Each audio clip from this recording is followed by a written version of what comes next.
I used to think I knew everyone in my building. After all, I was the manager, the one who fixed the leaky faucets, collected the rent, and smiled at every tenant who passed through the narrow hallway lined with old brass mailboxes.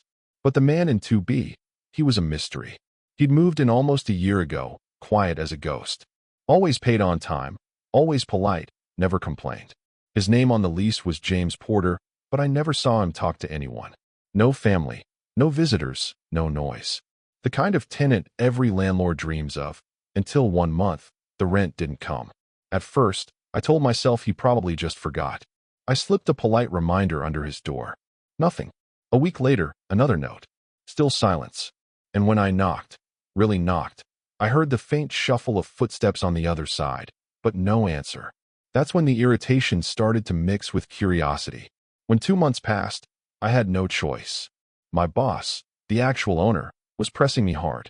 If he doesn't pay, he's out, he said. We can't run a charity, Mark. So I printed the eviction notice and took the elevator to the second floor. I remember the smell of old carpet and radiator heat. My hand trembled a little as I slid the paper under his door, telling myself it was just business. But that evening, when I found his door slightly ajar, my gut told me something was wrong. I pushed it open just a crack. The apartment was still, dim, and smelled faintly of dust and menthol.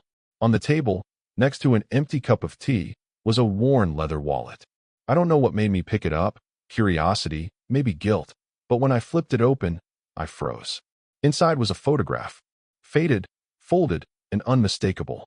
It was me, maybe a year old, laughing in the arms of a much younger man. The same man who now lived alone in 2B. And in that instant, the eviction didn't matter anymore. Because I had no idea who this man really was, or what he knew about my past. Sometimes, the people we think we're pushing away are the ones who've been watching over us all along. That night, I barely slept. The image burned behind my eyelids. The man from 2B, younger, smiling, holding me like I was his own. I kept asking myself, how could that photo even exist? My parents were both gone now. Mom passed when I was 23, and Dad, well, I never met him. Mom always said he left before I was born. So who was this man? And why did he have that photo? The next morning, I walked into 2B with the excuse of checking the radiator. The door was unlocked again. The place was tidier than I expected. Old books stacked neatly on every surface, an armchair by the window, a single photo frame of a young woman I didn't recognize. The air smelled faintly of peppermint and something nostalgic, like my grandmother's kitchen. Then I heard his voice. I stammered something about a maintenance check, but he wasn't fooled. His gaze softened just slightly when he noticed I was holding the wallet. You found it, didn't you? He said quietly. I nodded, unable to lie. He gestured toward the photo still in my hand. I thought I'd lost that years ago. Guess it wanted to be found. We stood there in silence, the hum of the old refrigerator filling the space between us. I wanted to ask 100 questions, but all that came out was, why do you have a picture of me? He didn't answer right away. Instead, he motioned toward the armchair and said, sit down, Mark. There's a lot you don't know, and a reason I came to this building. That was the first time I felt the strange, electric pull between duty and something deeper.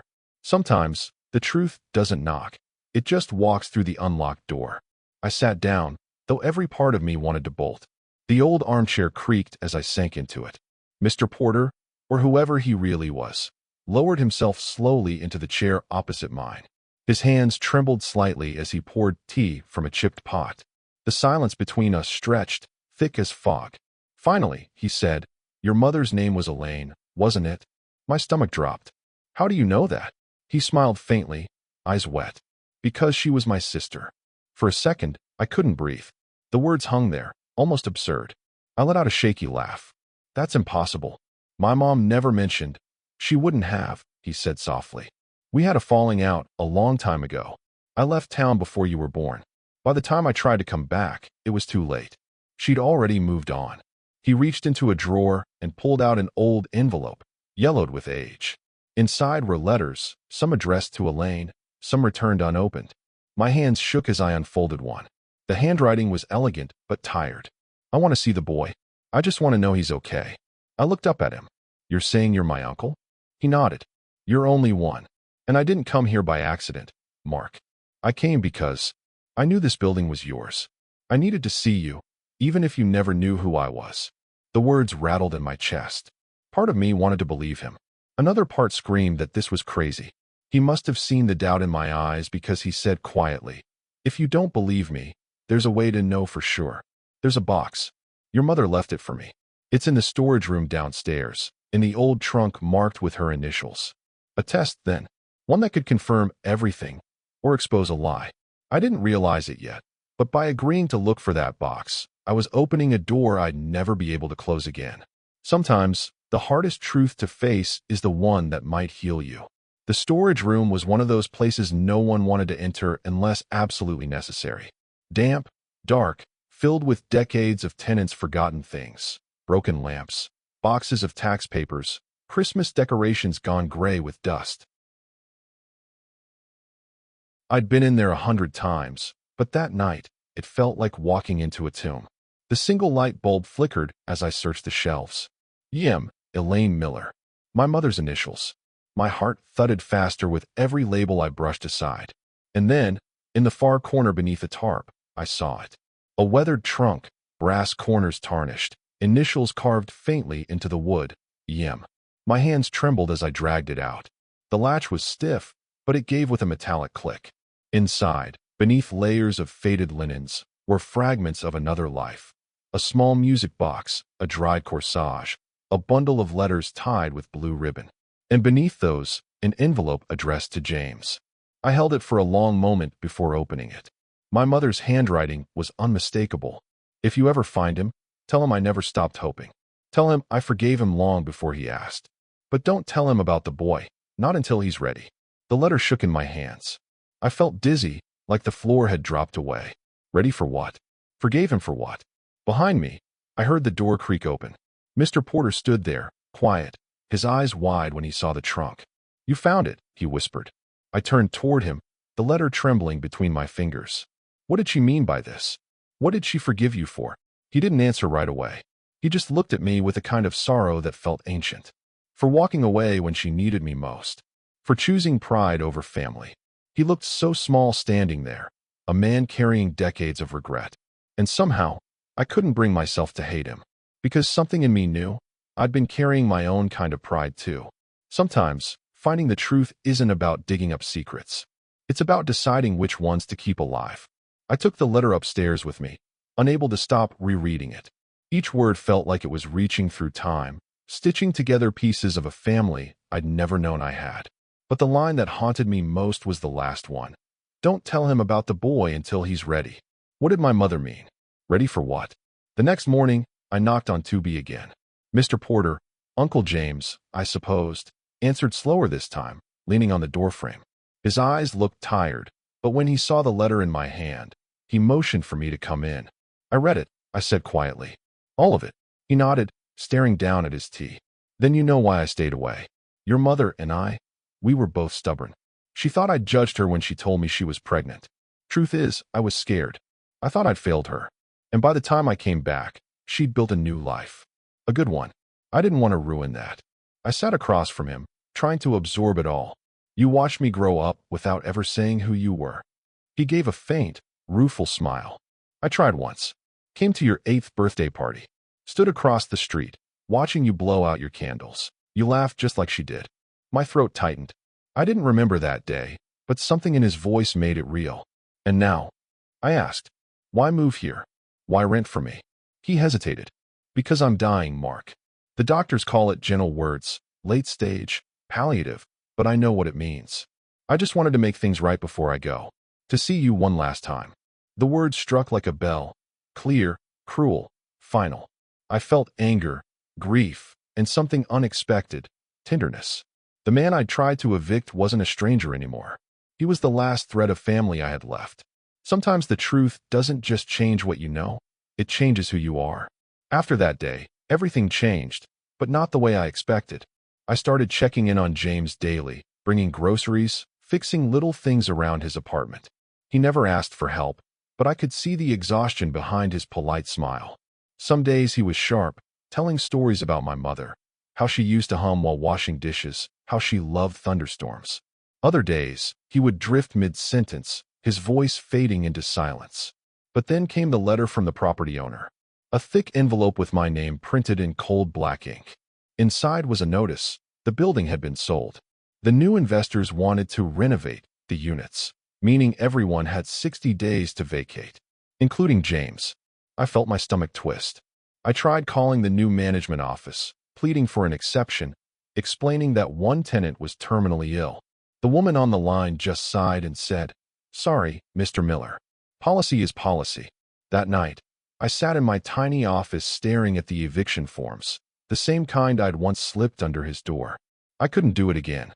I wouldn't. But I also knew defying management could cost me my job, maybe my apartment too. When I told James, he didn't seem surprised. He just looked out the window and said, "Don't risk your life for mine, Mark. I've had my time." But I couldn't accept that. I'd spent years doing what was expected, following rules, staying in my lane. For once, I wanted to choose what was right. So I made a plan. I'd use my position to delay the process, hide paperwork, stall inspections, buy him more time. I'd even started packing some of my things to make space in my unit, just in case. But I didn't tell him any of that. Not yet. Because even as I tried to protect him, I felt there was still something he wasn't telling me, something the letter from my mother hadn't revealed.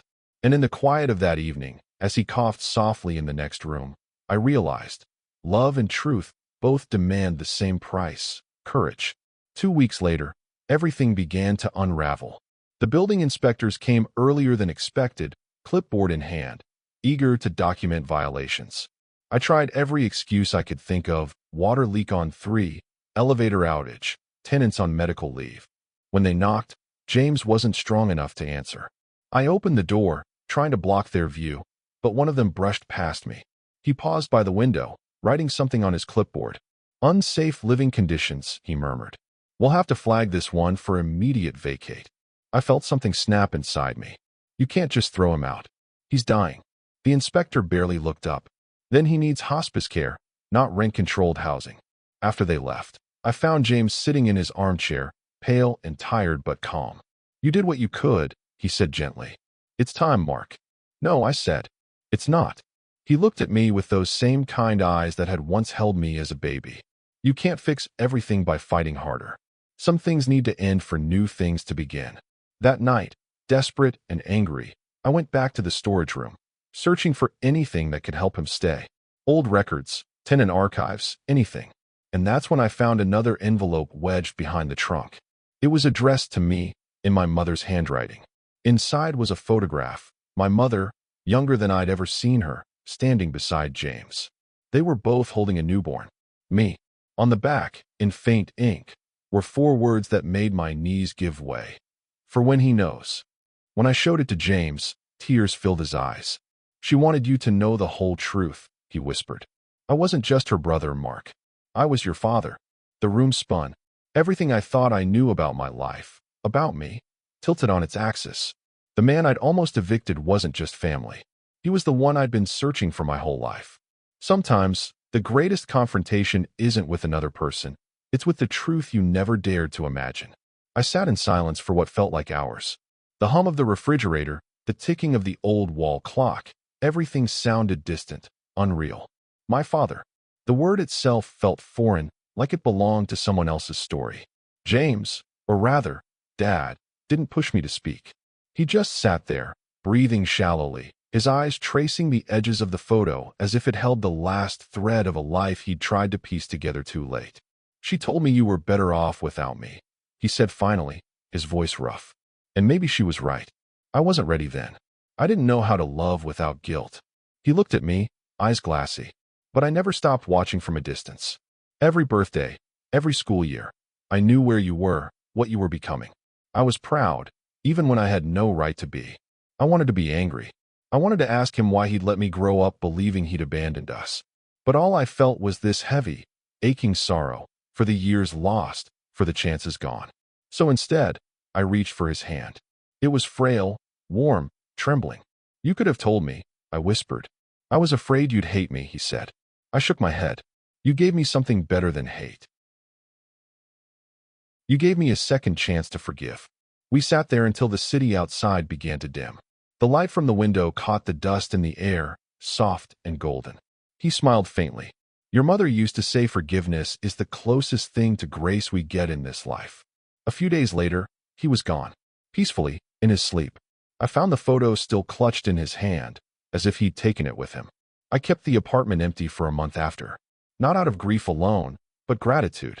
Gratitude that the man I once called a stranger had given me back not just my past, but a piece of my soul. Sometimes, the love that finds you late is the love that teaches you how to live. It's been almost a year since James, my father, passed away. I still call him that now. The words don't catch in my throat anymore.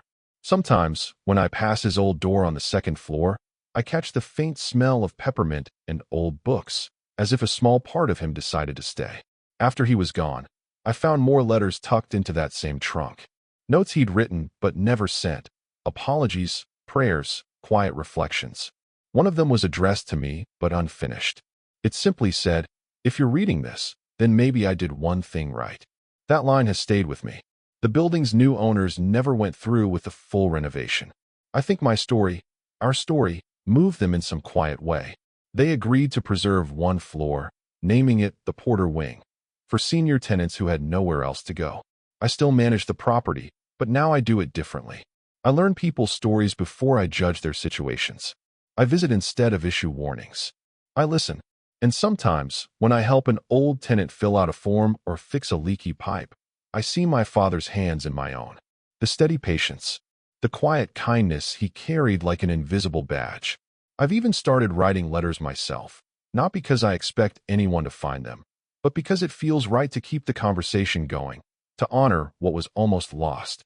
Life doesn't always give us tidy reconciliations. Some truths arrive too late, and some forgiveness takes a lifetime to form. But I've learned that love doesn't expire when time runs out. It lingers, in the scent of peppermint, in a faded photograph, in the small mercies we show each other every day. If you've been holding on to a truth, or waiting for the perfect time to say I forgive you, don't wait. The moment won't ever feel perfect, but it will always be right. Because in the end, forgiveness isn't about letting go of the past. It's about letting the future finally begin.